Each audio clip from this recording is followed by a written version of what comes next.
Hopefully everyone received the workbook because we did have a bit of issues yesterday with email. So you got it. That's great. Let me also put the link in the I'll put the link to today's workbook in our chat so you guys have that as well.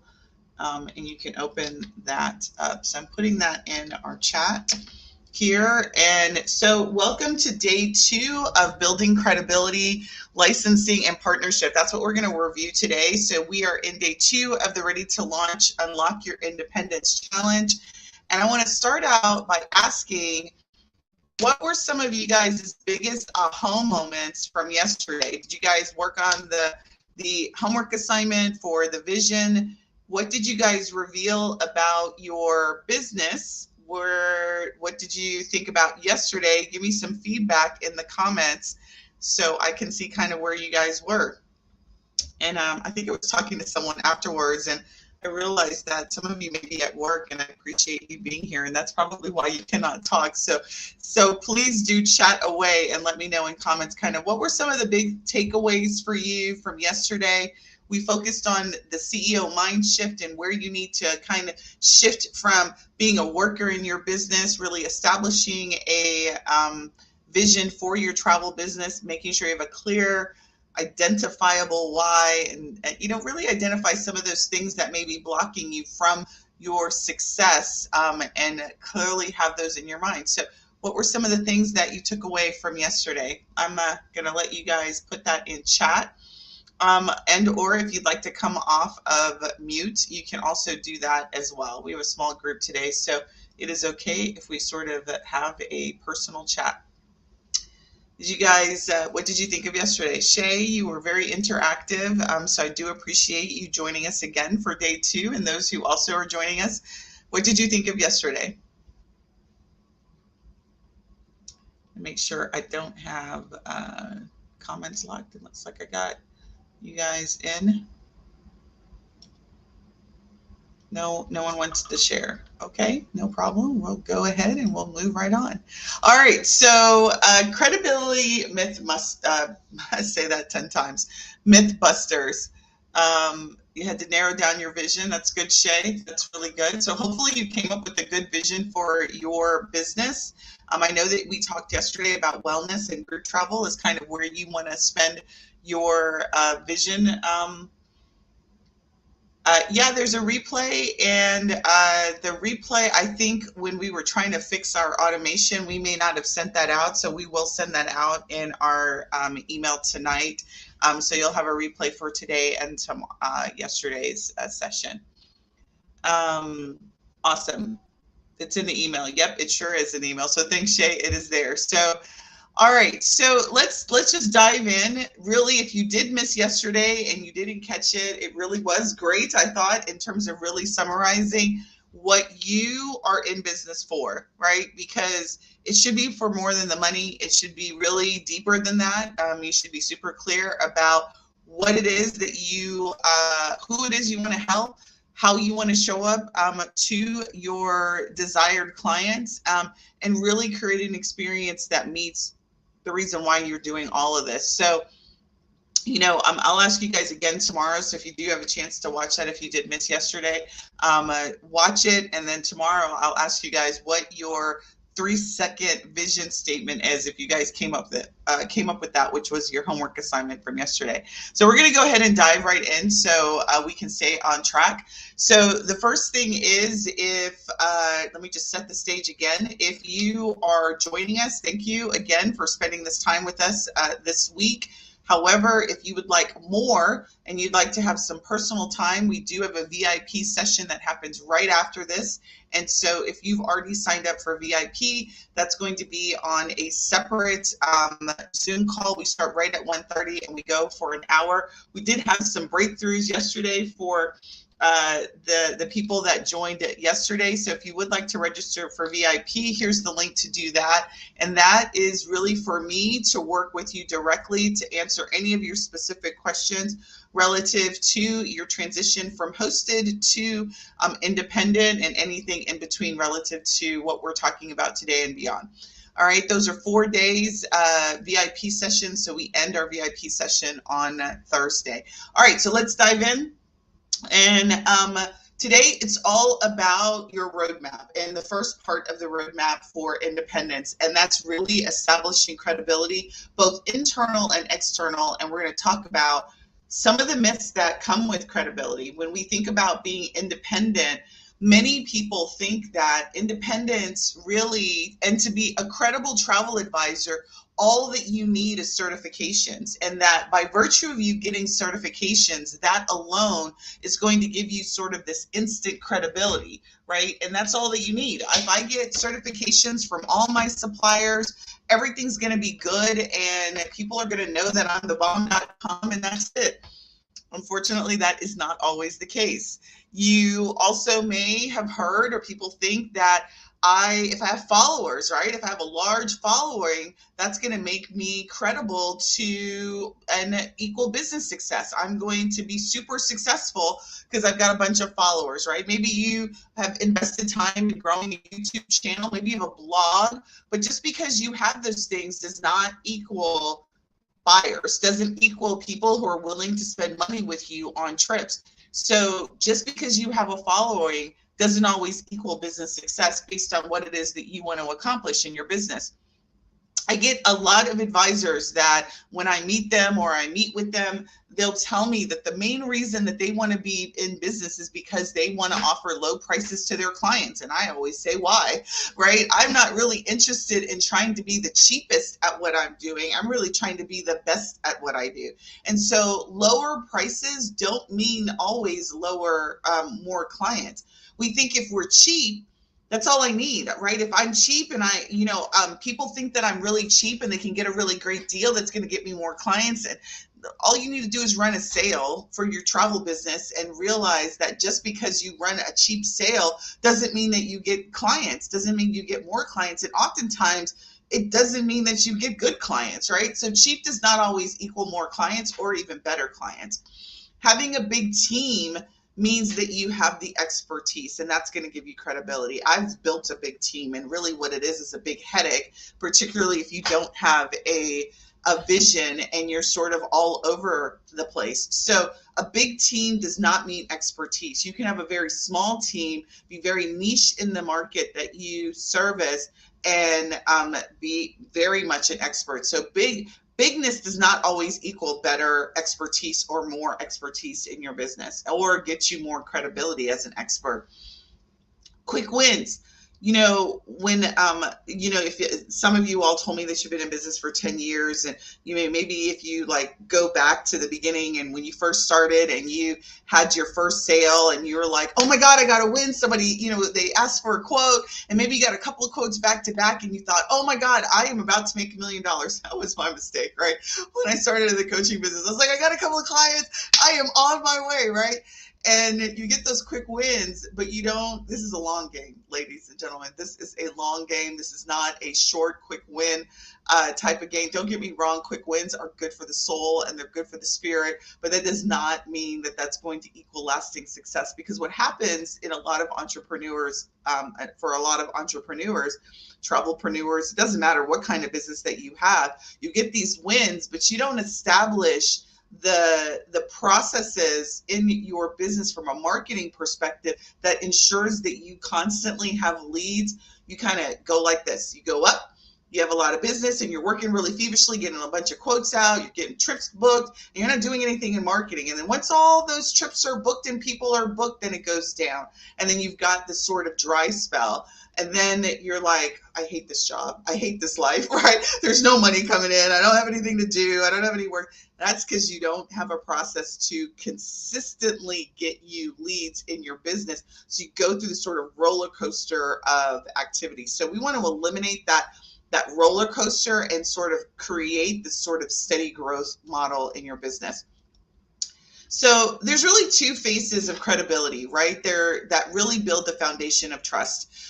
Early in my digital marketing, I learned from a guy named Ryan Deiss and Russell Brunson, both are boos in my head. So Russell Brunson is with ClickFunnels, Ryan Deiss is with digital marketing, and they really helped me understand what I was experiencing when I'm online, and now I spot it like night and day. And one of the big sayings that I learned early in that journey for me is that people buy from who they know, like, and trust. All right, have you guys heard that? It's called the KLT factor: know, like, and trust. The more people that know you, the more people that like you, because you could be known and nobody like you, right? Think of the politics that are going on right now. People may know you, but they may not like you. And therefore, if they don't know you, like you, or trust you, it's not likely they're going to buy from you. So as an advisor, you have two of the most precious things in when you take somebody out of town. You've got their family and friends, right, which they love and care about. You've got a pretty significant chunk of their money, right, to get them out of town. And then you also have their time. So it requires a lot of trust and, liking you to be able to entrust their family, their money, and their time with you. So you need to create this foundation of trust. If you are starting from selling, your trips and hoping that you're going to get a bunch of people to buy your trips and they don't know you, like you, or trust you, then you're probably not going to get a lot of buyers. And if that's where you find yourself, it's because you're not spending any time in this credibility space. And so we want you as a business owner to really build this sort of foundation of trust and expertise around your niche, wherever you decide to specialize in, so that people will naturally trust you. They'll start to know who you are. And of course, you have an amazing personality. So they'll like you. So let's talk about what that looks like. Internal credibility. So this is really your setup, your business. So from an internal perspective, that is everything that is not client facing. So your suppliers usually aren't client facing until they're on property or at the destination. So before your clients can get to that destination, you've got to build credibility with the supplier. So that means you need to form your business. You may need to legally form with the state, based on which state you're in, because there's 4 states that require a seller of travel. That's what SOT stands for. So there's some requirements there. You do need some sort of industry-specific certification or credentials. And then you've got to build supplier relationships. So let's talk about each one of those 3. In terms of the first one, what I will tell you, I ended yesterday by telling you the road to independence is literally like getting married, right? Once you establish this credibility, and once we do the things that I talk about today on this first part, the internal, it's literally you're going to get a piece of paper. You're going to get a couple of pieces of paper, depending on which state you're in, right? You probably get maybe several pieces of paper. You're going to have a folder of pieces of paper, and then you're independent. That's it. Like that. It's not rocket science. It's not complicated. You got to go through this administrative paperwork, file where you need to file. I'll talk about that in a minute. And you're independent. That's it. Like there's no complexity there in it. But having a great marriage requires more than a piece of paper, right? Same thing with the travel business. Once you get all the paperwork done, there's all this other stuff that you need to be doing. So let's talk about the paperwork. Paperwork is simple. Whatever state you're in, you need to legally form in that state. You can be an LLC. You can be a sole proprietorship. I don't really care what legal form you take. That's really a personal decision between you and your accountant and what you all decide. But you need to establish an actual business. You need an EIN number. You need to form. Don't skip this step, right? You don't want to get in trouble later with taxes and all that other stuff. So establish in your state according to the way that you want to. LLC, sole proprietorship, partnership, whatever makes sense for your own business needs, that's what you need to do. If you're in one of these 4 states, you are required to get a seller of travel. It's another piece of paper. It's not very complicated. It sounds really complicated. People make it complicated. It's just another piece of paper that you need to do. These 4 states require you to they have specific requirements for people who sell travel in their state. You have to form in their state. You have to file the paperwork to get the seller of travel. Each of the states have a website that you can go to: Hawaii, California, Washington, and Florida. And you pay their fee, you do the requirements, and that's it. I will tell you, if you're doing independent and you live in Florida, do you need to have California and Washington and Hawaii? Not really, because what the states are saying is that if you're going to do business, you're going to take their clients out of the state. You're going to work with clients. Let's say you're in Florida, and you're going to work. Are you going to work with clients in Washington State? Are you going to work with clients in California? If the answer to that is no, then you don't need to get those seller of travel licenses in those states. Hopefully that makes sense. In terms of like the big ones, Florida to me is the one to go after first. If you live in Florida, you absolutely need to go after Florida. But if you don't live in Florida, let's say I live in Georgia and I am looking to do business in Florida, or I've got clients that are going to come out of Florida, I would go for Florida first, then California, then Washington and Hawaii. I wouldn't try and get all four of them. I may never get something in Hawaii because I just, my reach is not Hawaii. I mean, if I do get a client in Hawaii, you could do a hybrid model. We'll talk a little bit about that later. But you don't need all 4 seller of travel licenses in those states. You just need one if you're primarily doing business, or if you believe your clients are going to come out of those states. We are online businesses. So if you are marketing, and let's say you are running ads and you're marketing all over the United States, and you get somebody who contacts you from Florida and you don't have a Florida seller of travel, are you in compliance? No. Am I going to ever say that you should do that? The answer is no. I'm never going to say it, nor do I recommend it. If you believe you're going to get clients out of these states, then get seller travel licenses out of those states. Again, not very difficult to do. You just need to go through the paperwork. Insurance, errors and omission, and commercial insurance. Now, what I will tell you is the first bullet you need to do even if you're with a host agency. The second bullet, even if you're with a host agency and then you're in those states, you probably need an independent version of those that's underneath your host agent for the second bullet. The third bullet you need even if you're with a host agency. So these are not bullets that are just specific to independents. These are bullets that you need because you have a business, right? And so many people are under the erroneous assumption that because they're with the host agency, they don't need their own errors and omission insurance. I'm going to get a little bit on my soapbox because every time I have this conversation, I do, which is many host agencies, part of their claim to fame is, oh, we got you covered on the insurance. You don't really need insurance. The problem with that statement is I don't know everybody's licenses. I don't know everybody's insurance, but I do know what the insurance guy has told me from Berkshire and Hathaway, which is most of the host agencies' error and omissions policy has a cap on it. So let's say host agency A, right? I'm going to say Butler Agency is a host agency, and they've got their errors and omission, and they recruit you into the business, and their policy is capped at $2 million. And let's say they've had a couple of incidents through the year, and they've capped out, and then you come behind them and you have an incident. You won't be covered. That's one scenario he indicated. The second scenario is that your business is not a named person on the policy. So they may not even cover you just because you have a business and you're not named on the policy.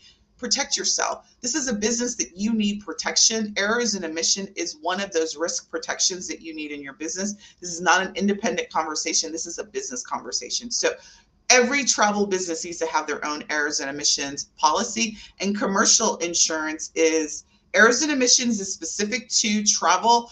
Commercial is specific to business. So do you need to have both?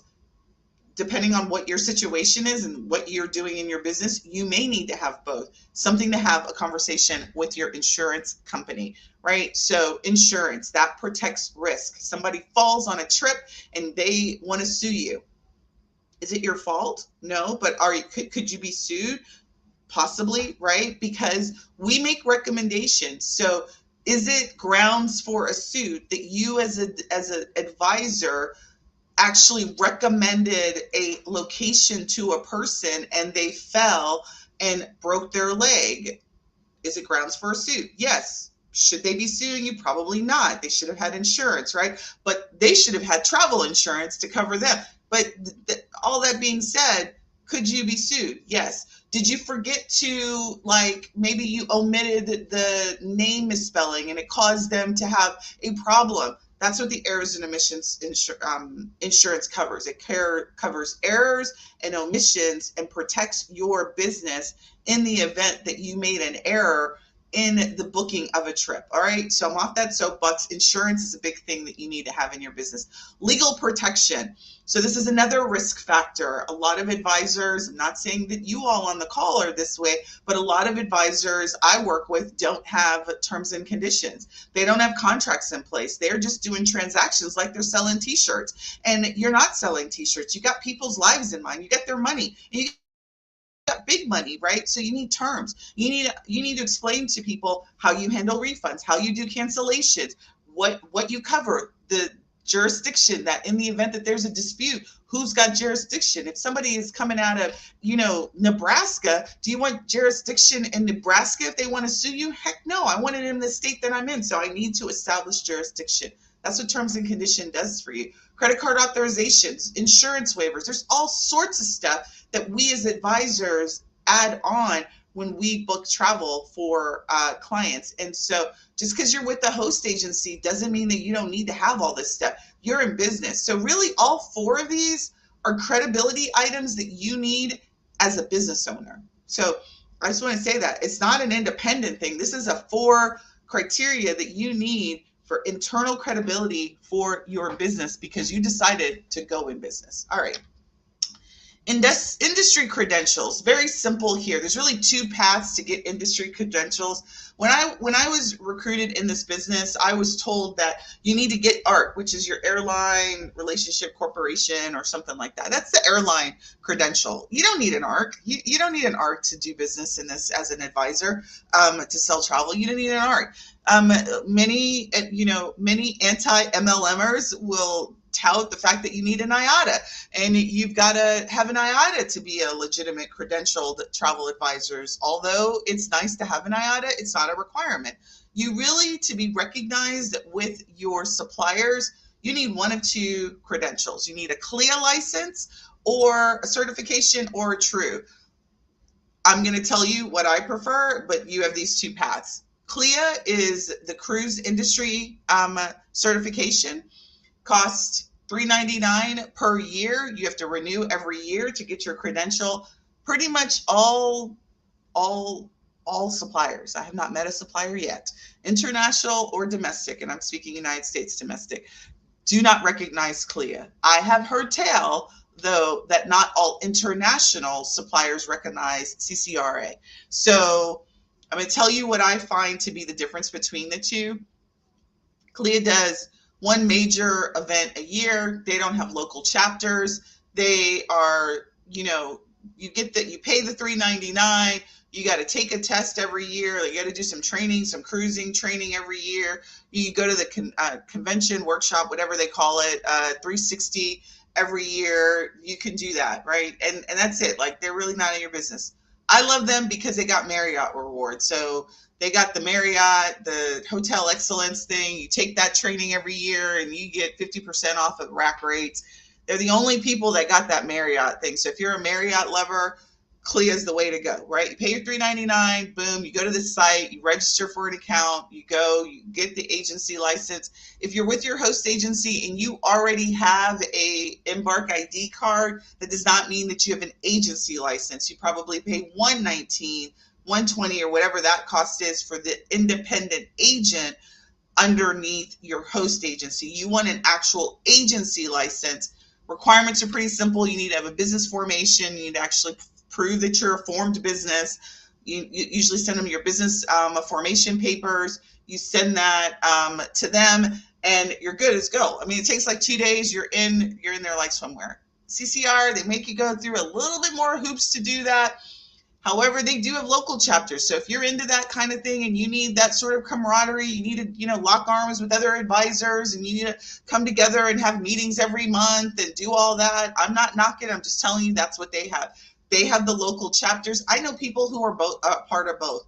Doesn't matter to me which one you choose. Just pick one, because that's the piece of paper. That's your marriage license. That is your travel agent agency marriage license, as one of these 2. Get one of these two, and that gives you the industry credentials that you need to be able to book and receive commissions through your suppliers once you register for them. Any questions on that? It's very simple to do. You go to their site. I think CCRA went through a price increase last year, and I think they're now $3.99 as well. I think they were a little bit less. Let me just also dispel this sort of thing too. Like if you are, let's say you're with an MLM and you got sub agents and you want to bring your sub agents underneath you and you want to do all that stuff, right? Maybe you're in the agency builder. I think there was a couple of people I talked to yesterday, and that's kind of where they are. They've got sub agents. CCRA has the ability for you to bring a certain number of people underneath them. CLIA doesn't have all that. CLIA doesn't care how many people are associated with you. You get one free Embark ID with them, and then everybody that's sub underneath you, they have to pay for their own. You register yourself as the one who gets the Embark ID, and then all your subs pay the $119 to CLIA, and then you can have as many subs and manage your agents however you want, and your splits and all that. There's no additional cost to the agency if you have subs under CLIA. CCR does have some additional costs. I think you can have a max of 5.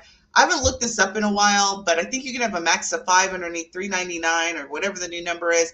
And then you've got some additional incremental costs if you want to add more people. Again, CCRA, great organization, love what they're doing. They tout themselves to be different than CLIA because they're not specializing in the cruise. But I'm going to tell you, out there in the supplier shoots, nobody cares if you have a CLIA license or a CCR license for them to create an agency license for you. So don't get wrapped up in the hype of all that, right? Make a decision based on what kind of needs that you have, and then move on. Because again, it's a marriage license. You still got to build the marriage, right? And so building the marriage is really the next steps. All right. This is the second time I've heard that an IATA is not required, but the first time I have heard that CLIA is not recognized by all. No, I didn't say that. I said CLIA is recognized by all. I said CCRA is not recognized by all international suppliers. So if you decide to do business, let's say in Spain, and you want to and you need to register your agency and you give them a CCRA, they may not know what CCRA is, but everybody knows who CLIA is. All right. So just want to make sure that that's clear. All right. So supplier networks. This is really where we many of you may or may not know this. And so let me ask before I jump into this, how many of you guys are working with net price or wholesale travel suppliers? Or are you only working with commission-based suppliers? How many are working with commission-based suppliers only? Let me give you some example of commission-based. All of the cruise lines are commission-based, right? So Carnival, Royal, they're all commission-based. Vacation Express is commission-based, right? Vax is commission-based. All of those are commission-based only, okay? Net suppliers. So example of a net supplier, many of you guys may have heard, I don't know, maybe you haven't heard, but I'm going to give you one. So a net-based supplier, Travelonda is a hotel-based supplier. I think, is it Beds Online? I think they may be also commission and net, but Travelonda, that's a hotel supplier, and they are wholesalers. Let's see who else is another wholesale. Culture Holiday. If you guys have heard of Culture Holiday. Now, if you're with Culture Holiday and you're with IntelliTravel, they are now becoming commission-based for the health because they have a contract now with IntelliTravel, but they really are a whole wholesale net price base. So let's talk about, okay, so you do work with wholesalers. All right. So this is really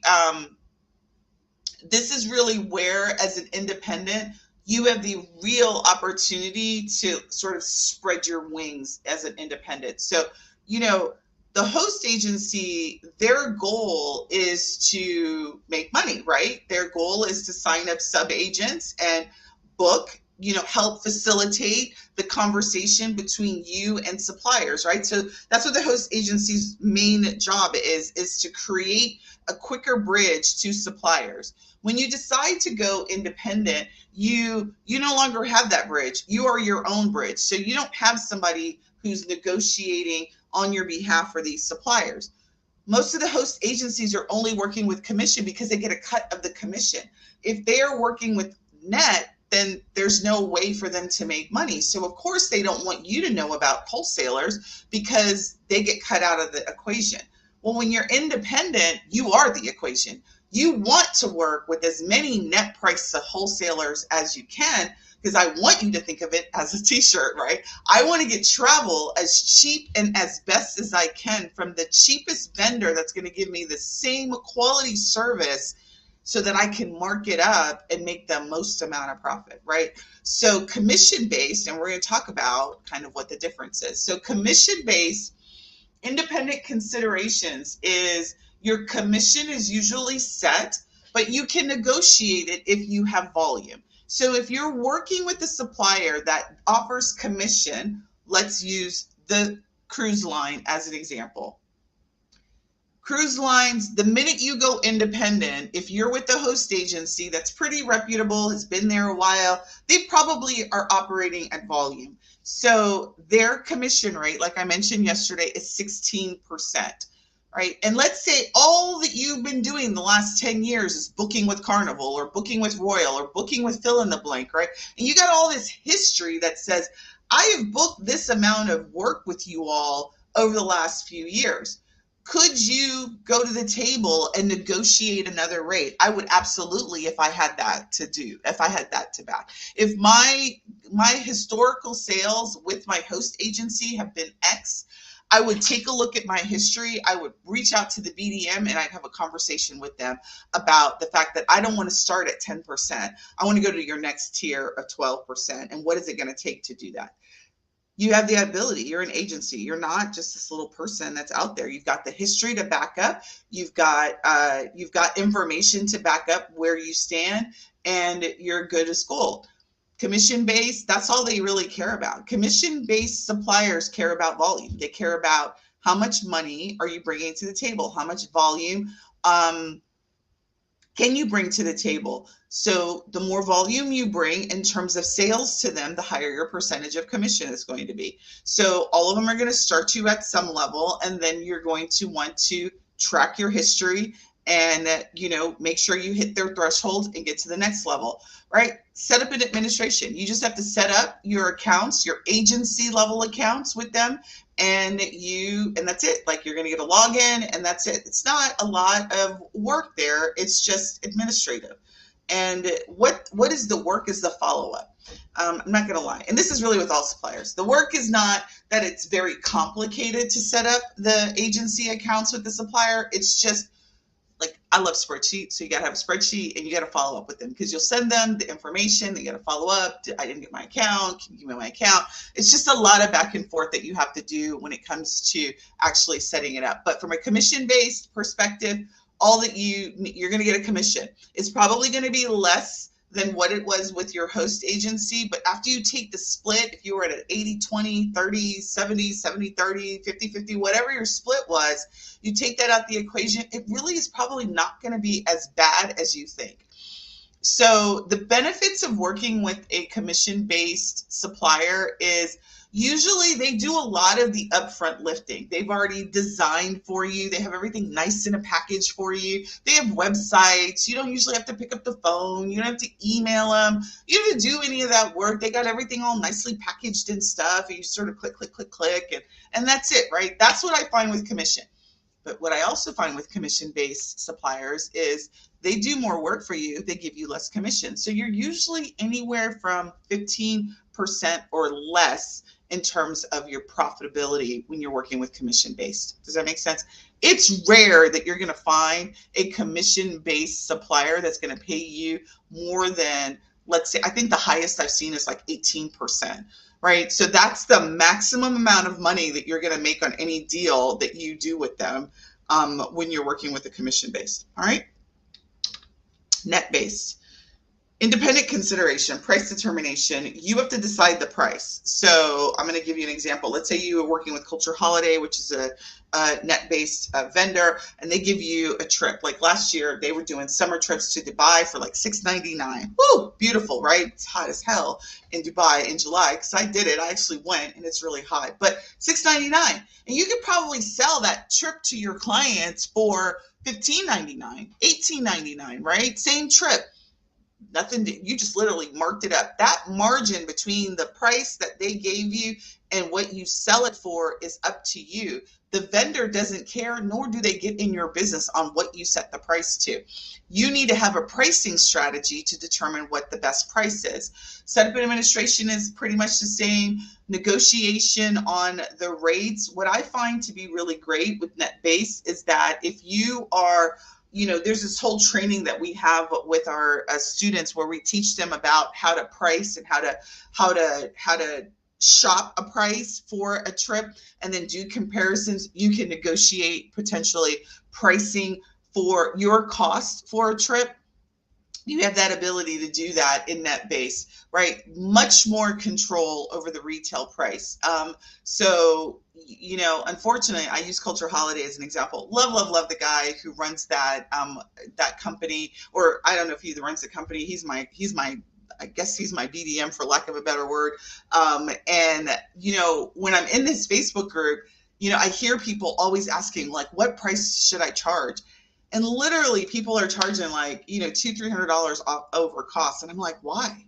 Why are you doing that? There's no reason for you to be doing that, right? You need to really have a sound pricing strategy. I'm not interested in doing net and only making 10, 12% over cost. I want to make 30% or greater over cost. So you have that control when it comes to your price. And I want you to think of it as a t-shirt, right? When I'm selling t-shirts, I'm selling retail products, I'm trying to get the best quality product at the cheapest rate, right? And I'm selling it at a profit, and a pretty high profit, right? If I get a t-shirt for $10, I'm selling that bad boy for $25 or $30 in some cases, right? Travel's no different. You just have to be able to get the right suppliers under your belt that can deliver you great experiences, right? Again, we're not looking for cheap and bad experiences. We're looking for cheap and great experiences from our suppliers. All right. So let's talk about bridging the internal and external credibility gaps. So this is, how do you go from internal structures to external perceptions? So really what this is talking about is just making sure that, hold on, let me just make sure I've got my notes up, so I'm telling you exactly what I was thinking about this one here. So we want to make sure that we're aligning our operations with the image that we want to project out there in the marketplace. So again, this is the reason why the vision is so important. If you want to be a luxury brand and you're working with a bunch of ratchet suppliers who the quality, let's say the star rating of the hotels are not that great, they don't have a really good option, right? That's not an alignment to what it is that you want to do. So the vision of the experience that you want to provide, your suppliers need to match that. So it's not just a conversation of what you as the designer does, it's also the suppliers that you work with. So if I'm a luxury brand and I've got this standard, I may not be sending everyone to a Holiday Inn. I may be sending them to some other type of, resort or what have you. Understanding how you bridge your vision to your suppliers is super important. The other thing is making sure that we know what your core values are and your suppliers adhere to that, or they align to that. So defining your vision and who you are and how you want to show up in the marketplace is important first, so you can match suppliers to that. I'll give you an example. One of the things that's really important to me is ease of use. Like I want my clients to be able to get information easily, and that's going to be, my coaching clients, my students, my travel clients. I want to deliver them with as much information in a seamless way without them having to go and search where stuff is, right?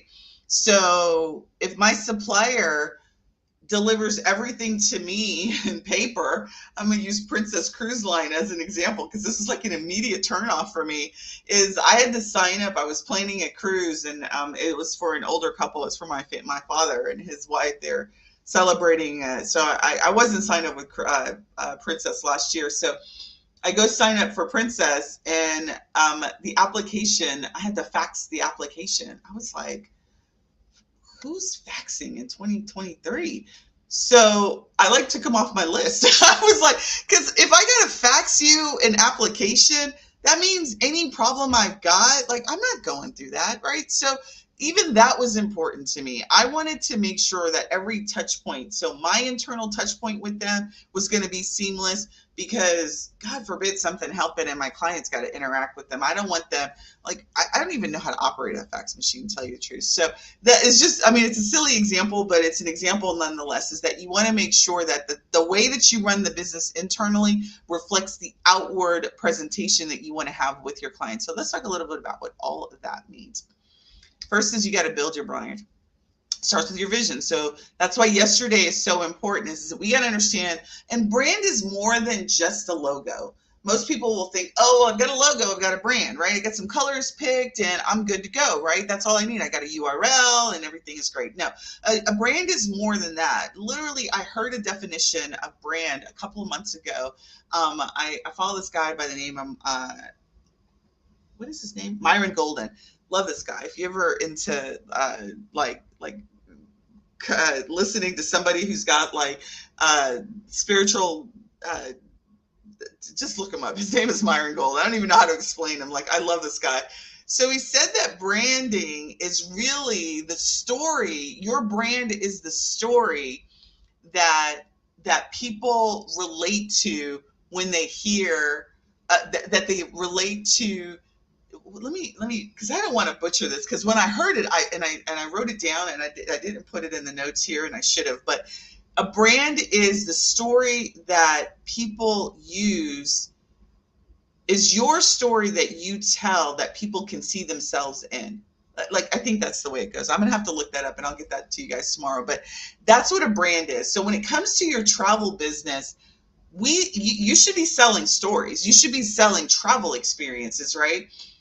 What is that? What is that story that you want your client to see themselves in when they're interacting with your company? It gives me goosebumps, because that is the power of a good brand, is that it immediately invokes a story in somebody's mind. Like, I close my eyes and I'm like, I see it. Like, I see myself on a beach in Dubai right now. Maybe not Dubai right now, but I'm going to Bali, right? I see myself at Bali, right? And I see myself with advisors having a great time, allowing them to tell their story about their brand. Does it make sense? Like, that's what a brand is. And that is what you need to be thinking about. And it's more than a logo, and it's definitely more than colors. So this is really important. Engage through storytelling. So that's part of the brand. What's the story that you want people to see themselves when they talk about your travel business? There's one lady I follow. Her name is Katrina. I don't know her last name. And I don't even know her. I don't even know how I'm following her. So she is an advisor. And a couple of years ago, her niche is families. She does family travel. She's African American, and she does, like, a couple of years ago, she had this bag, like, that she was doing, and she was testing it out. And she broadcasted on Facebook about her bag, and the name of her business, Travel, and she's got the bag, and it's awesome. But she ran an ad last year that still, to my core, like, she's not my client, but I just love what I saw in this ad. She was in Africa. I want to say she was in Africa, and she had pictures. I don't know if they were of her kids, but the saying in this ad was, "Travel is their birthright." It still gives me goosebumps, because that's powerful, right? So it was a young Black boy, young man. I don't want to call him a boy, but a Black young man. I don't know if that was her son. And the caption read, "Travel is their birthright," right? And then it went into that. And then I don't even remember what her call to action is, but that's the brand. That's the story, right? So she is telling you through that communication that, your children they have the right to travel and experience things, right? It still is such a powerful message. Still, think it's just, an amazing thing that we get to do and tell people, right? That's all around the story that you are telling when it comes to your business. You know, I do have a client, and her story is she helps moms get out of town, right? Get out of town so they can be better moms. So her story is around self-care for the mom, and let me create a safe space for you to disconnect, pour into yourself with other moms, go out of town and all these great locations that I'm going to take you, and then come back a better mom, right? That's the story. That's really what a brand does. Consistent visual identity. So visual identity is really around the logo and the colors, right? But being consistent around that every single day. We're black, gold, and you know, we have a pop of color every year. This year we're red. So it's black, gold, and red. Those are our colors, and light gray, right? So that same visual identity, that's where the logo and the color scheme and all of that and the visual representation comes into place. Strategic content. I don't want to be random. I don't want y'all to be random. I don't want you throwing, like, if you are doing wellness, wellness is, Shay, I think that's you. Wellness is your thing, right? And group travel. I'm not promoting trips that are, you know, showing a bunch of people partying in Mexico, right? You know, I'm showing serene. The content that I'm talking about is different, right? What I promote is going to be different. The things that I talk about are going to be different. So the content needs to be strategic around the what you sell and the vision that you have around your business. Network and collaborate with other people who are like to what it is that you're trying to do. So again, yesterday we talked a little bit about Shay's example. She's got wellness. And so my example for her is if she wants to do wellness in that space, I would partner with practitioners. If I'm a practitioner, I would partner with people who create clothing for, like for that. I'm immediately thinking yoga instructors, right? I would partner with them. Right. So where are opportunities to partner with other people who own traffic sources of your clients and collaborate with them along with your brand? This great opportunity to do that. Winning client trust is really the second part of this, which is every part of your process needs to get testimonials. I would say if I had to think about anything that we have to improve upon on our business is I do not do as much client testimonial gathering as I should. We absolutely are working on this this year, but getting client testimonials, so it needs to be a part of your business process, right? Because it becomes something that's forgotten. You've moved on. They've moved on. It's better to get it while they're hot, when they get back from out of town, or heck, while they're out of town, getting testimonials right after they interact with your amazing service. That's the perfect time. But those testimonials win other people over. So when it comes to you doing content, showing people that other people have great times on the trips that you've designed are great ways to build credibility. Having a professional online presence, you cannot underestimate that in 2024 and beyond, right? And I'm not just talking about you have an account.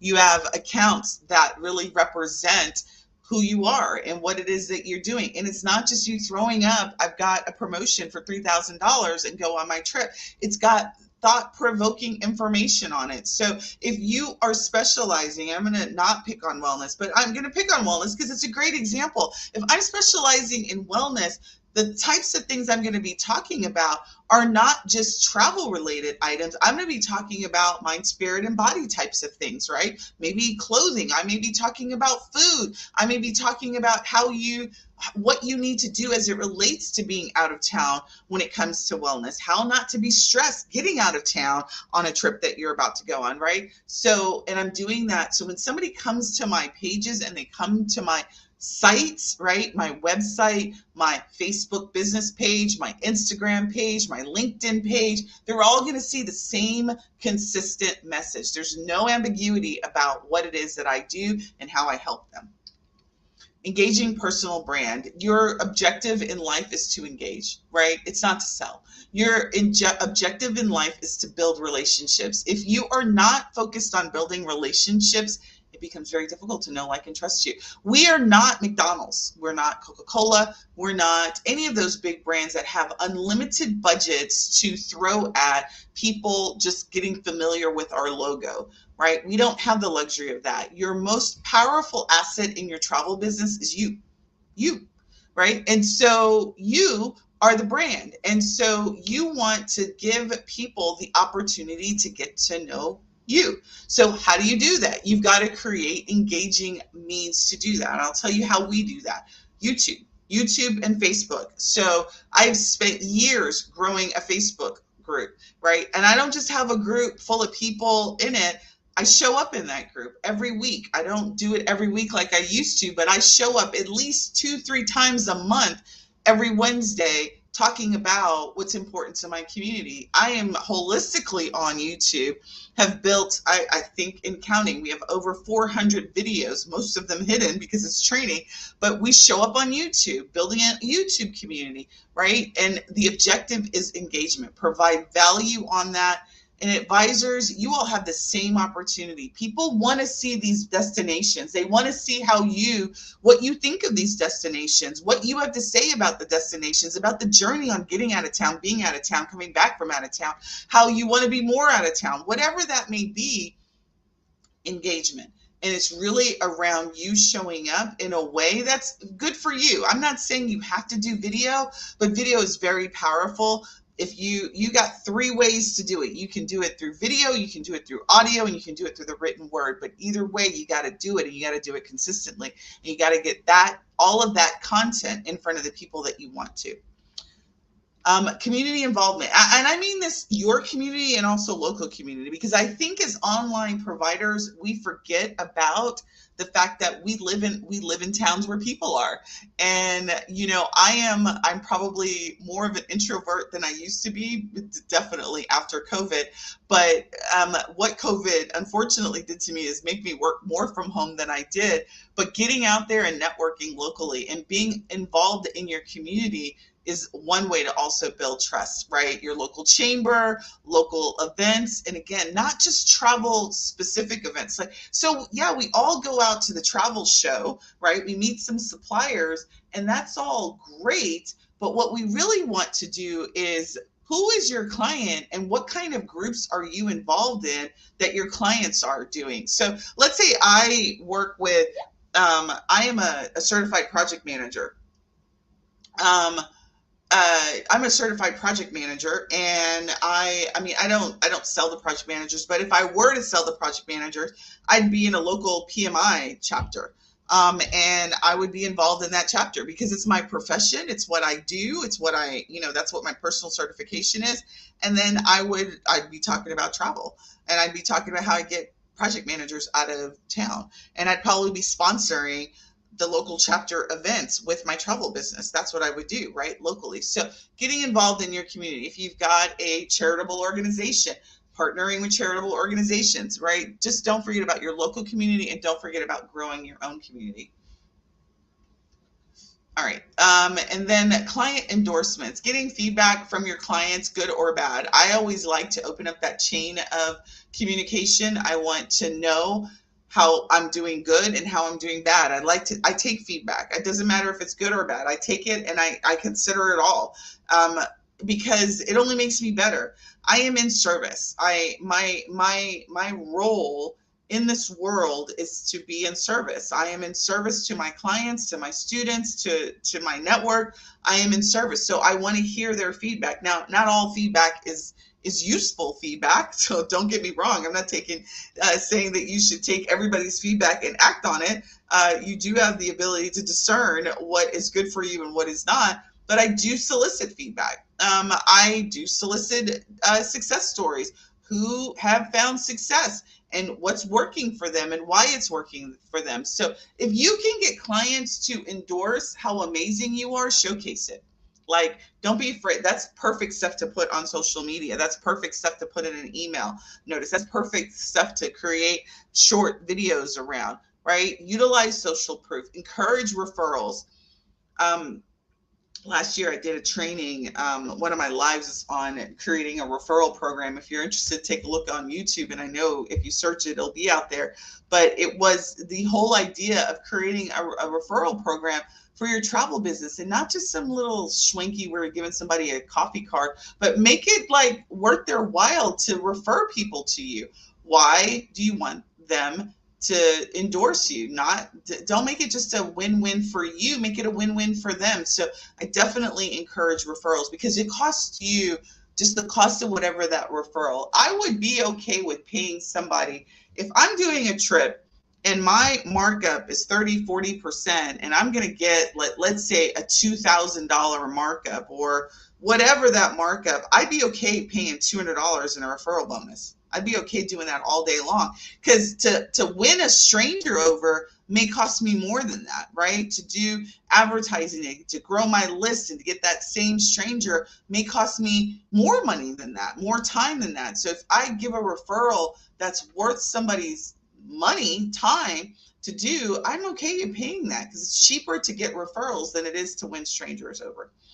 Celebrate milestones anytime and every time you absolutely can. Celebrate their wins, make a big deal out of it on social media and social media in your marketing because people love to see people winning, right? They just do. People love to see people winning. All right, so this is Michelle. I was talking to you about her. So she's the founder of Busy Mom Playdates. Great brand, great purpose for her business, and she does it all. She's got the internal and external credibility. I think she just did a whole new brand update last year. Just amazing. She's got several group trips that she plans every year for her busy moms. And it's just a really good example of how you brand the business around a particular type of client. It's not random in terms of how she shows up. It's not random in terms of how she is in service to her clients and what it is that she does. And this is just, I want to express upon you when it comes to being independent, the better you can do at isolating your who, the easier it becomes to create the brand, the content that goes with it, the trips that are going to align with it. I'm not showcasing one client, but I'm working with one client, and so she is pretty new in the formation of her business. She's actually just really sort of taken it seriously, and so we were working together a couple of weeks ago. And she knew that she wanted to do South Africa. So one of the major things that I talk to my coaching clients about is if you know you want to do this trip, she's got an idea of who her client is to build a theme around those trips. So we all actually came up with a theme name for her trips.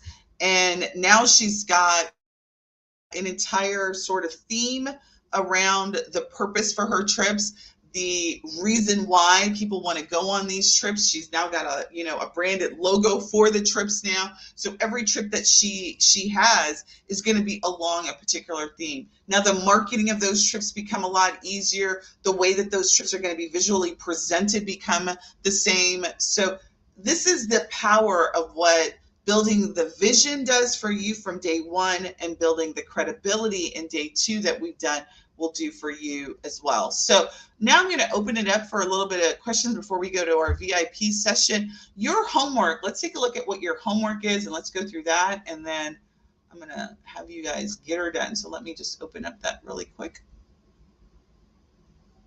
So really for you all today, this is your workbook for today. So again, as a reminder, what you want to do is you want to just go ahead and click on file, make a copy so that you can make a copy in your own version. I will not be giving you access to edit the original. So I feel always interesting that I have misspellings in my stuff. So there's one thing I can guarantee is that you will find a misspelling. So the first day two is really around the things that we just went around in terms of just checking off and making sure that you've got these things in your business. Are you registered? Do you have the formation of your business, your industry credential? If you've got to get the credential, make a decision, go to each one of those sites, decide which one you want to go to.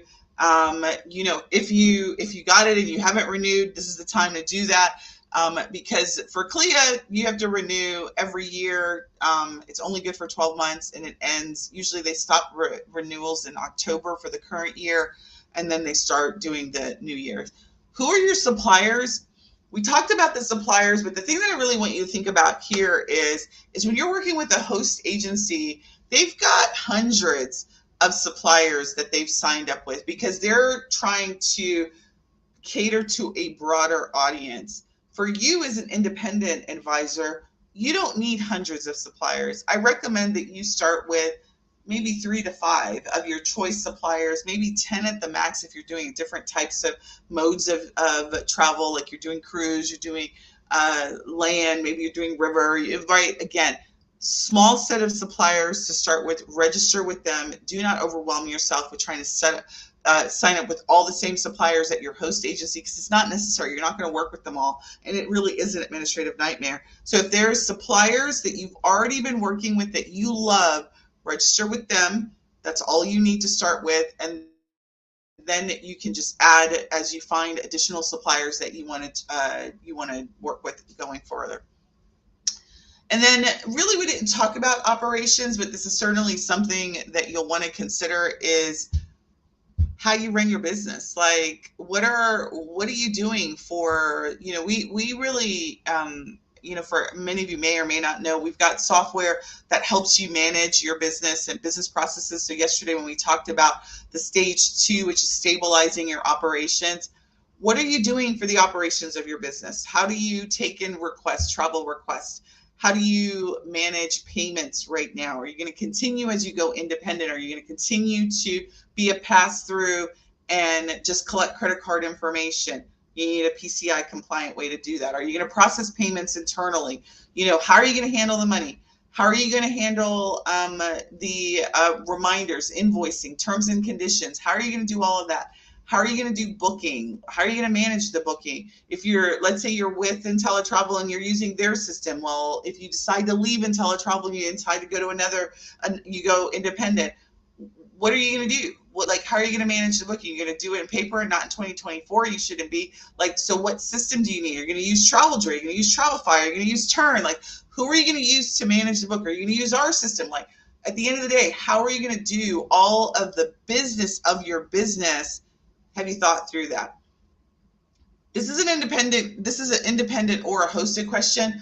Operations is super important because if you screw up operations, you're not going to get repeat business. If you make it difficult for your client to buy, difficult to communicate with them and get them in and out of town, your value proposition becomes less and less, right? So you want to lock down how you operate and the systems that help you do it better. You want to make sure you have a clear definition of that. How do you get feedback? How do you implement a referral system? How do you implement a testimonial and review?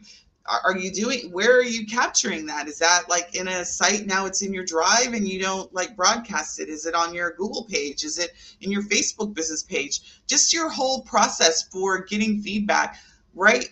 What is that going to be? These are the kinds of questions that a lot of advisors, they don't really think about when it comes to transitioning, or they don't have it in their business. We're not in this for play, right? We're in this for serious profitability. And so these are important things that you want to go through and make sure that you have locked down. Now, the thing is, you don't have to have all the answers, right? You don't have to have all those answers today.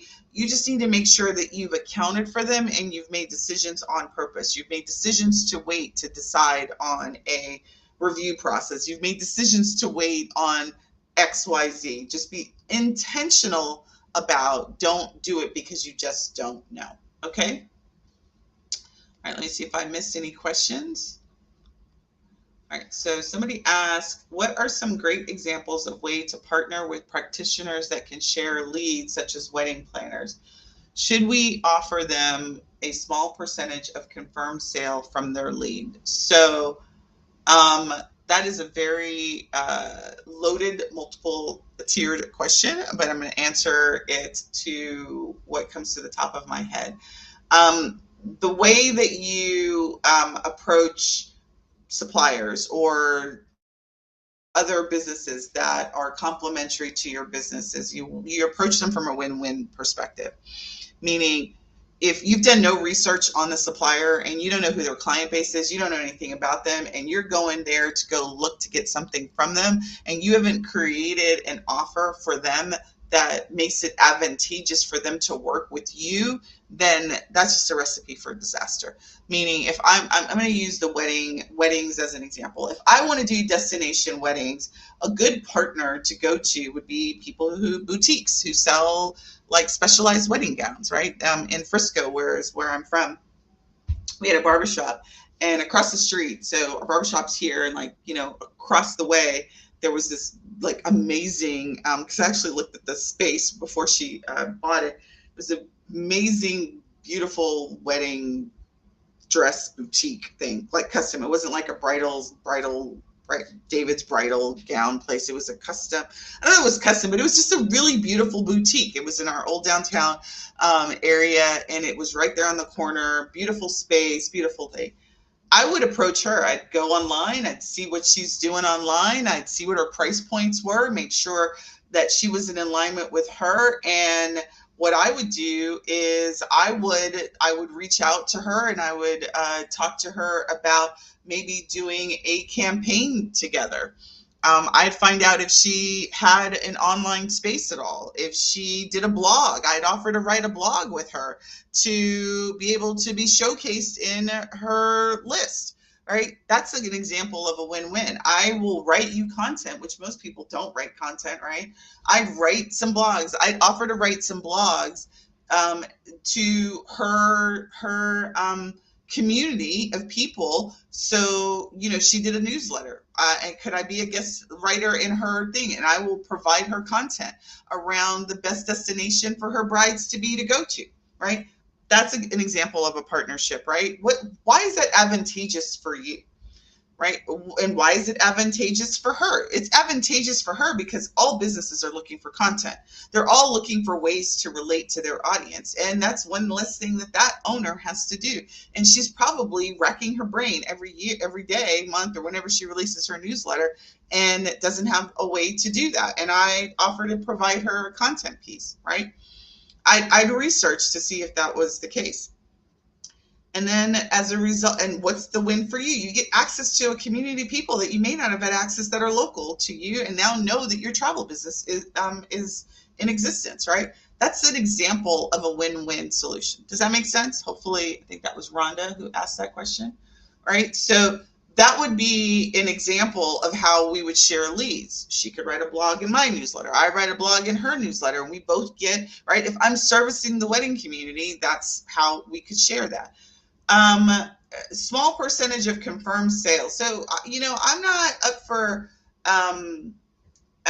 offering money unless my margins can account for it. So I want to know, so I would never say yes to that without understanding the numbers. Every deal is different. So I don't know what your numbers are to be able to say that you could withstand offering a small percentage. If you were working on, bridal destination deals and your margins could withstand you handing off a percentage of profits off to a partner, then yes. But let's say they're bringing in a certain amount of leads, and those leads are worth a certain amount of money to you, then again, it's a numbers conversation. So I'm never going to answer a numbers conversation without the numbers. So I don't know. It depends on what your numbers are. So if they were getting me leads and I was able to convert that leads, and I had the metrics on my conversion rates, and then, my average ticket price was X, and there's all these components to me saying yes to a small percentage of it. Because you start giving out percentages and you don't know what your numbers are, you'll be bottom out on your profitability per your deals. Let's say you start giving 3% and you're only making 5% on your markup is only 5% or some god awful low number like that. You're never going to make money on the deals, right? So it depends on what the numbers say. So hopefully, Rhonda, that answers your question. All right. So let's talk about what tomorrow's got for us, ladies and gents. All right. So tomorrow, we are going to be talking about the thing that I love, which is profits. We're going to be talking about the numbers. So I just sort of threw out some numbers to you all right now, which is, let me just tell you, there's two things that we are in business for, or that we are as it relates to having a business. One of them is it is your number one job is to market and market your business. It's nobody else's job. There's nobody else that can do it like you, because you are your brand. Most of you guys are solopreneurs.